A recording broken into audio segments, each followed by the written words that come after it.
For the first-time viewer, how would you explain Tartaria and the idea of Tartaria? An empire so large it spanned over the entire northern half of the world. In the United States, maybe down into South America. As far as Tartaria, the landmass expansion was gigantic. And I can go back to looking at maps that were drawn in the 1400s or 1500s and how barren it was on the west coast of the United States and how wrong it was. And we have to ask why. Why were, if the mariners were very much proud of the maps they drew and that they followed, and for it to be that far off, it would be embarrassing. So what caused that area of Northern America, including Alaska, Oregon, Canada, what caused that to not be mapped properly? You're talking about California kind of being depicted as islands. The Gulf of California and California, yes. Yeah. Looked like an island from Cabo up to San Francisco, and Alaska and the Pacific Northwest all kind of blends together. It's not you can't really tell the details of what's what. And it's the only place in the 1700s or whatever that's not accurate, correct? Right. It depends on what map you look at too, because all of California, Oregon, Washington, Canada, Alaska, all that was just bent out of shape. There was none of them that were confirming one another. So, as far as different maps, they're all different. Some, Fomenko was thinking that some of the maps were created to cause disruption in our thought processes. And he pointed out some delicate points, and I can't really get into it because I can't speak openly about it. Well, I don't have enough knowledge to speak about it, but I do see that a lot of the maps that were drawn 16, 17, 1800s were all different. Then why did we have to buy Alaska from Russia as well? That's another one.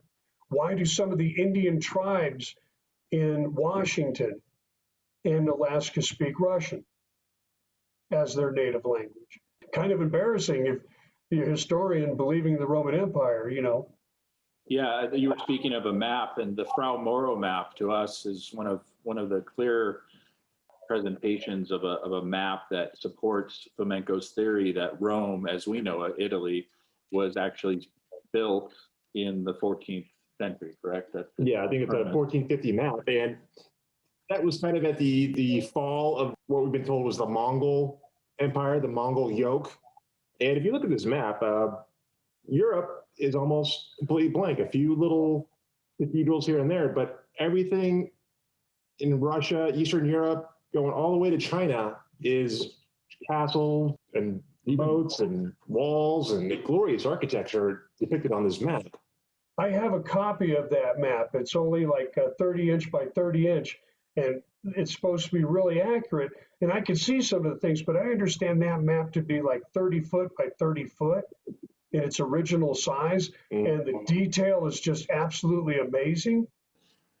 For me, I think it boils down to that there was a great empire that when it fractured, the people who were left tried to essentially write themselves into the history, push Tartaria out of the conversation, and essentially like it would be like squatting, historically squatting on someone else's legacy as a culture, especially the fact that we understand that there's a lot of technology that was lost when this empire ended up being eventually, I think, finally destroyed in the late 1700s, around the time we were having our revolution, right? The Battle of Pugachev, I believe it's called. Pugachev Rebellion. Okay, when we think about the Roman Empire, that's, what we're forced to believe, that it was the greatest empire on the planet.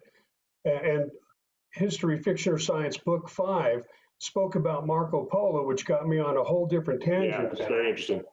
So Marco Polo, his father represented the Church of Rome and went to Tartaria, learn about what was going on up there. How can the richest man on the planet, Kublai Khan, have accumulated so much wealth and be able to control so many people? And it's amazing what he explained and what he had seen and what was brought back. There's a lot of misconceptions with the Mongols and what they were, right? We're not talking about people in modern day Mongolia, are we? No, not at all. Not at all. I mean, even nowadays, there's very few people in Mongolia compared to other nations, if you will. So how could they create this giant empire? And Kublai Khan, there was no China. That was another one of these things here. There was no China during Kublai Khan's era. It was called Cathay. But we have 5,000 years, supposedly, of written history about China. And that's another one of those not true statements. Now, I've got 2 books on the economic history of China. I'm really pissed that I bought it and read them, because it's 800 pages of wasted time because they weren't here that long. Weren't the Chinese like studious record keepers? Like, what do you mean we don't have 5,000 years of Chinese history? One way I can answer your question, just one though, is the study of Halley's Comet. And China had claimed to have seen it about 86 times over its period of time. But that's an impossibility because Halley's Comet could be seen a few times below the equator. And that meant it could not be seen on the northern part where China is now. So were they just simply gathering data and saying, hey, it's ours? When I think about the monetary system that Kublai Khan had, that Marco Polo wrote about specifically, how they print money, it's considered real, you can buy silver and gold with it, or silk, or women, or men, whatever. You could do all that, and it was as good as gold. And Marco Polo was absolutely fascinated with this. And what did he do? He brought it back to Rome, this Rome, the one we were raised on. And the Romans, since they had no idea what paper money was about, or this group of people, the Venetians, whatever, Europe, well, I'll just say Eastern Europe, or it would be Western Europe, pardon me. They didn't know anything about the monetary system that Kublai Khan had, paper, to control everything. Marco Polo brings it into Italy, the Roman Empire, right smack in the heart of it, and all of a sudden, 50, 60, maybe 100 years later, we have a fractional banking system. In fact, the Demici Bank in Italy is still with us, and I think that's the first bank. So the idea that these people that were printing money for Kublai Khan and that nation, seeing that everything was going to collapse with this Khan, might have taken all that information, brought it into Europe, and reestablished itself again. But how would we know? I've read Marco Polo's books 3 times. It's not enough, but I have challenges. He was in Java when he got word that Kublai Khan perished. And it's like, yeah, I saw your head move back. I couldn't believe it. It's Java? That wasn't even brought up anywhere. It was old world only, and talking about the Adirondacks, but it was named a different name, which is where Marco Polo went to the northern territories, talked about the North Sea. And we're, 1200 AD, and they're doing this? I mean, is it possible that Tartaria figured out a way to create a society that, was by today's standards flourishing? I mean, I know there was a military that people were paying to support a military for the empire.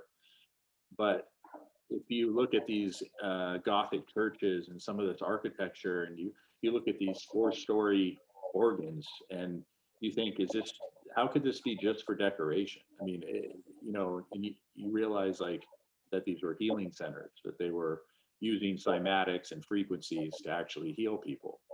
And now what are we finding right now? That whole idea of healing through sound and through the ether, through the field, is now coming back in a way, and it's I think it's making the atomists freak out, because they've been trying to smash atoms, and all they end up doing is blowing stuff up. And meanwhile, you have guys like Tesla back in not the current not Musk, but the original Tesla, who, I have a feeling he had access to some of this ancient knowledge, and that's where we get, that's why he had to be shut down.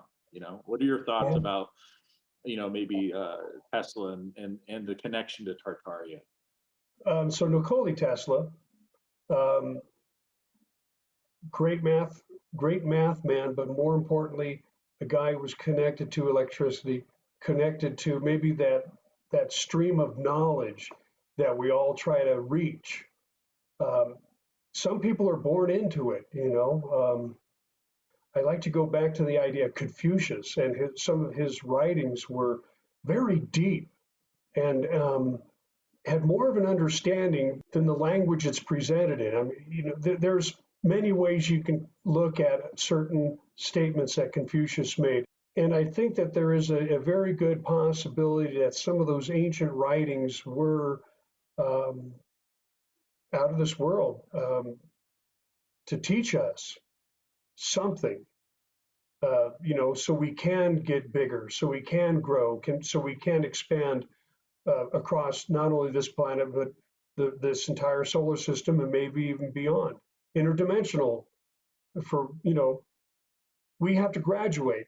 And I think that's what's having us kept back. Maybe these people have that knowledge that there is a much bigger future for humans, and they don't want that.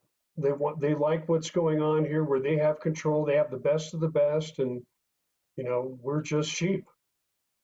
They could use this knowledge to stay in control. You don't want everybody up at their level, pretty much. Right. How dare they? What they're hiding, I don't know. Are they just trying to keep us on this crazy rock? I mean, did we come from somewhere else? And if so, why are we kept under control? I don't have an answer.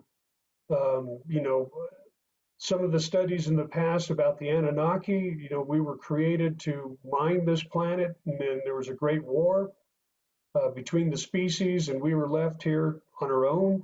That kind of sucks. But at the same time, we've evolved.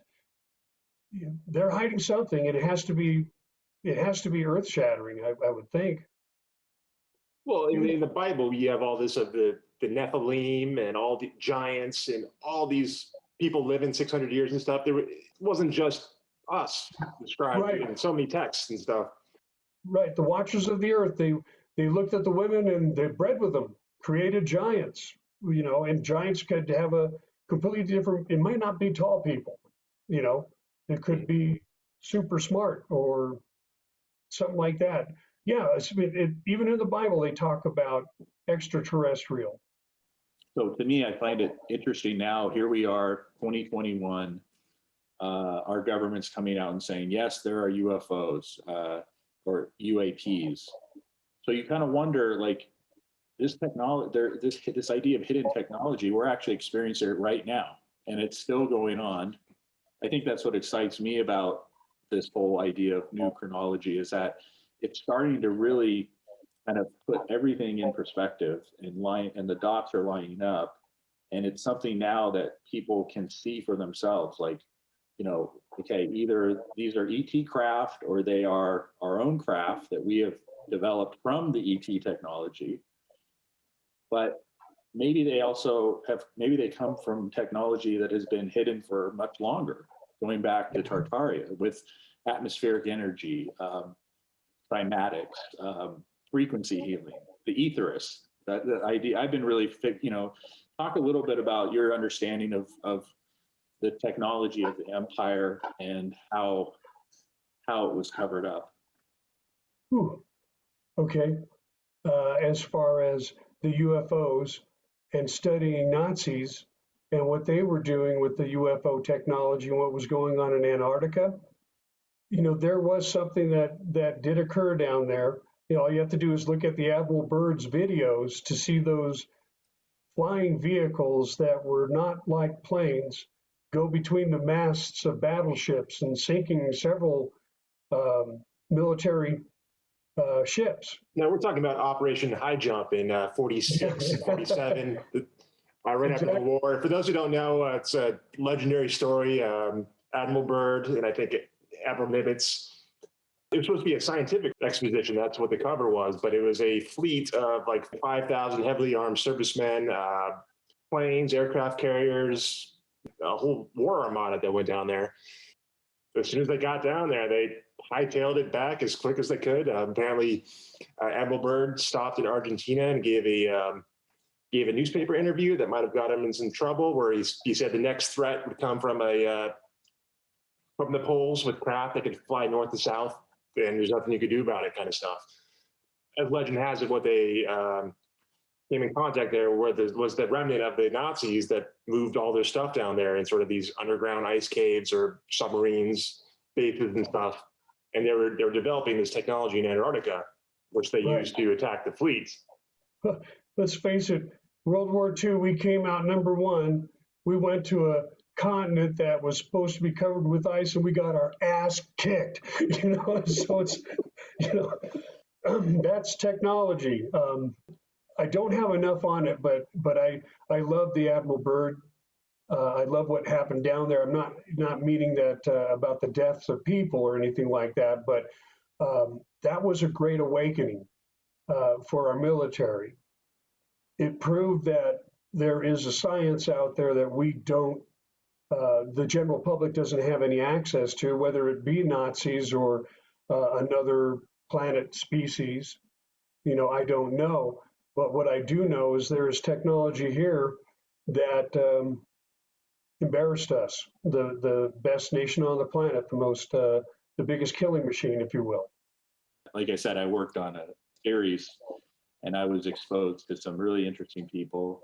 Michio Kaku, it was really, and had a conversation with him, and he was just matter of fact, like, hey man, there's so much we don't understand, and you can't believe, if you believe we're the only ones in the universe, I mean, I don't know what to say. I mean, I'm just telling you that we're not. And he was involved in all kinds of programs. And so I think that's where the fun of this is, the whole idea of new chronology, the ufology, the Great Reset. All these things are kind of coming to a head, I think. It's going to be exciting to see how it pans out. Hopefully, I want to be optimistic. I want to see all this technology come out and, provide people with some type of hope that humanity will survive, versus the alternative. All I want is a 1987 GMC that can take me to Jupiter and back. I'll get my dog Barf. I'll be good. I'll be fine. Yeah. I'm optimistic too. If aliens were here to destroy us, they would have done so already and saved us a lot of hassle. But I'm thinking that mankind, who we are, what we are, we did not evolve here. Whether we crashed landed here or were created to mine here, I don't know. I do have some questions though. Cliff, I have to give Cliff a lot of credit. I mean, because he's been part of my world for over 20 years. So I've listened to what this man has to say, and his reasonings are so sound. But what place on this planet, and he asked an academic, a person who was promoting the new green world order, if you will, asking her the question, well, what time on this planet and where on this planet could mankind have lived without wearing any clothes or having not to have a stick or a rock or a spear to catch his food? Why are we not like all the other creatures on this planet? And I'd like to add another to that, that great statement Cliff had. Why is our asshole completely different from all the others? Because we have to wipe. And no other creature does. I mean, and if we did evolve from apes, why are our knuckles not calloused? Walking on them, right? Yeah, walking upright, or we drag them behind us, But no, Yeah, there's so many unanswered questions about our species on this planet, Yeah. and for the idea of evolution, I think that's one of the biggest jokes that mankind paid for an education to get. So, I mean, do you think it's possible in today's world with our ability to communicate around the globe instantaneously, to see each other, to share information? Do you think this idea of concealing our true history can keep going? I mean, I just don't see how it can be repeated as it was in the 17th century when, in the 16th century, when all the information was basically, controlled by the church.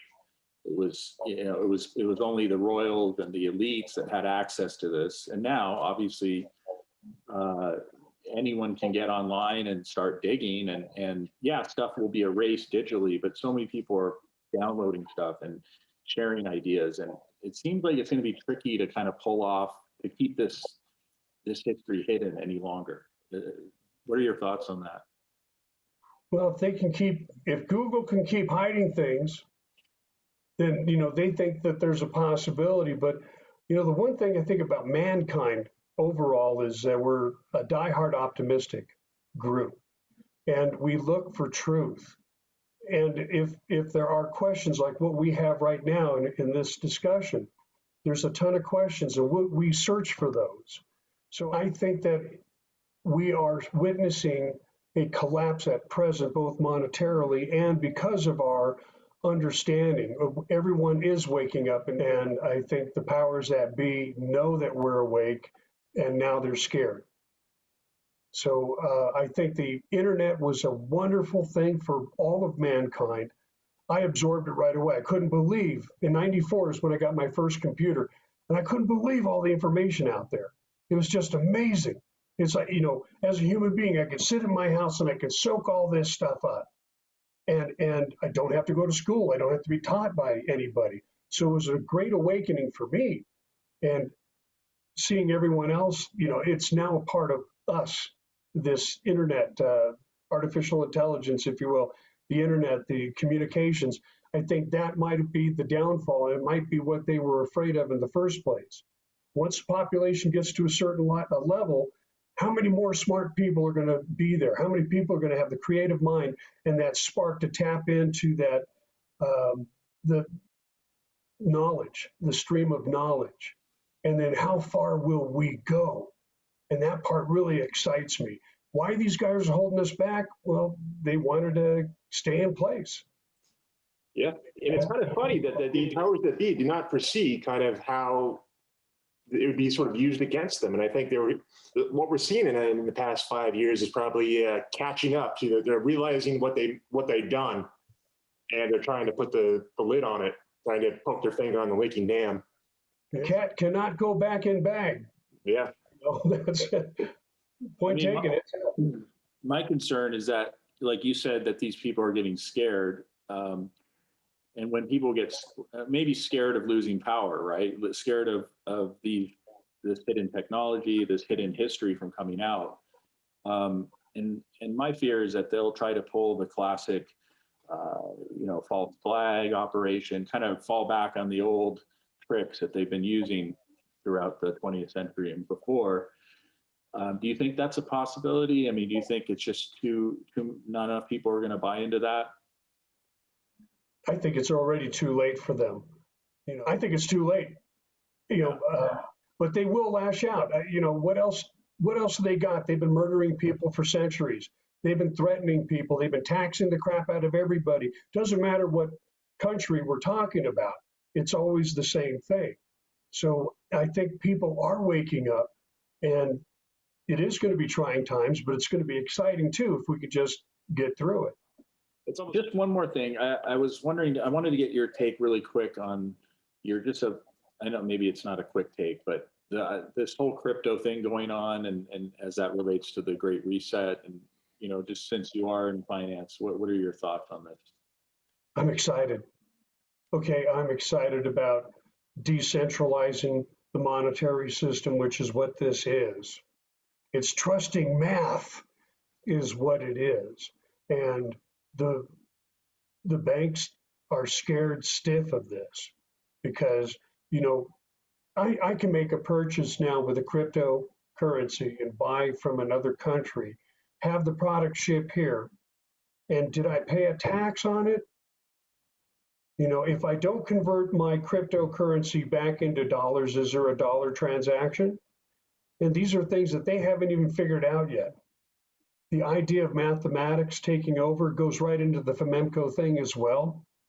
It might be part of the growth, our human growth. The more we understand math, the freer we'll become.